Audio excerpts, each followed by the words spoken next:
I have no action items. As Brad indicated, we've been in discussions with medical examiner, and we do have, I think you mentioned the 3 counties are getting together on the 29th.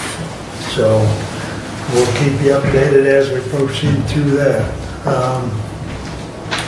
The county has a strategic planning meeting. I believe it's still scheduled for this room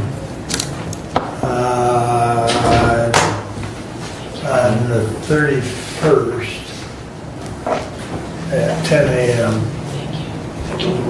And then I have Lifeways Strategic Planning, much like Steve indicated, spent 4 hours with the senior center. We've got 4 hours scheduled for tomorrow. So pack your lunch. Actually, lunch is provided. But in any event,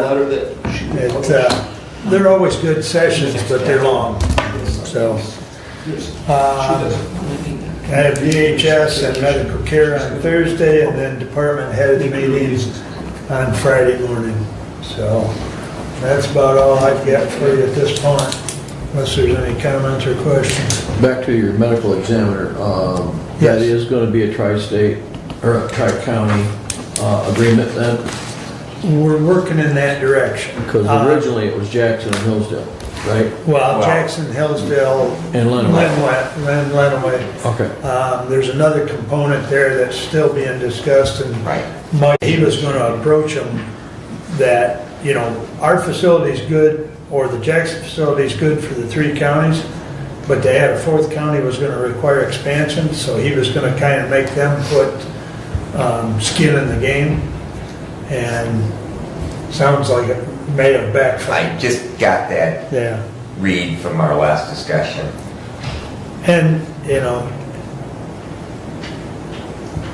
3 counties is okay, but what we're really attempting to do is head off any mandate by the state, because if we can create our own little region, then we're within the realm of what the state has been talking about for several years about regionalizing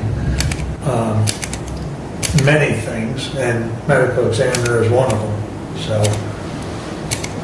So we're trying to keep it within our control rather than the state's control.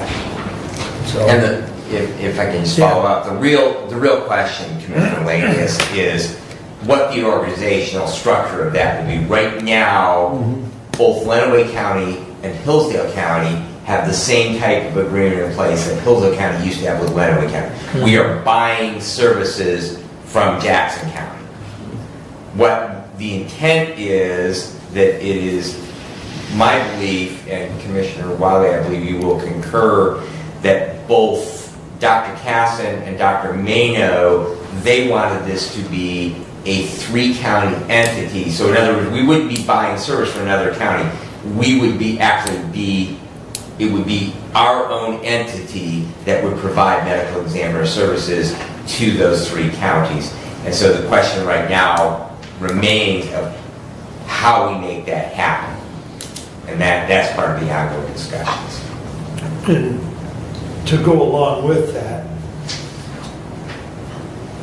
the model, if you will, of the health department, where each county has equal representation, is another thing that Brad and I are concerned with, that because really we're the small player when you look at the other 2 counties. So, but we do want equal representation at the table. So that's another thing that, you know, we're striving to obtain, because we don't, at one point, and correct me if I'm wrong, but St. Joe County had a bigger presence on the health board. They had 3 members instead of 2. Right, and so, you know, that's balanced out over the course of time here. And so we would like to see a similar structure in this new entity of medical examiner, but we want to maintain a fair balance of, you know, of input and membership, and so would the financial responsibilities be per capita? it was based on cases is Yeah. actually what discussion was. Right. Because it works out, per capita wise, if you look at the numbers and, if you can't locate it, I'd be happy to share with you again that presentation that Dr. Marino or Dr. Castle actually put together. Sarah just said that again. But Hillsdale County is about half the population of Lenawee County, and Lenawee County is about half the population of Jackson County, but proportionately the number of medical examiner cases we have stays consistent from county to county to county. In other words, the percentage of deaths and the percentage of cases that are reviewed by the medical examiner seems consistent when you allow for difference in population. And so the thought was it would be based on previous years or an average of, say, 3 years caseload, then that would be the allocation of the costs of how they would be allocated. Because there are fixed costs that you can't do away with. In other words, we pay a fixed amount to the medical examiner every year in the form of a salary. We pay a fixed amount to the staff. It doesn't matter how many autopsies you do. There's a fixed cost to actually have the morgue, to run the coolers and keep the lights on, and all those other things. However, the pathology assistants, they are on a case by case by case. They only work when there is actually an autopsy. The medical examiner investigators, they only get paid when they actually go out and do a field investigation. They get paid a different rate if they only do a telephone investigation. So those costs are variables that you can't predict. However, there is a reasonable expectation of numbers, and the outlier was the first year of COVID. And that was not because of COVID deaths, it was because people were going to the ER and they were dying of other causes. We'll definitely have more for you at the next meeting, because I think there's going to be some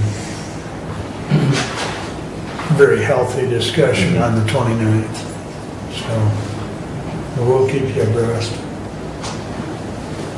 Anything else? We're back to public comment.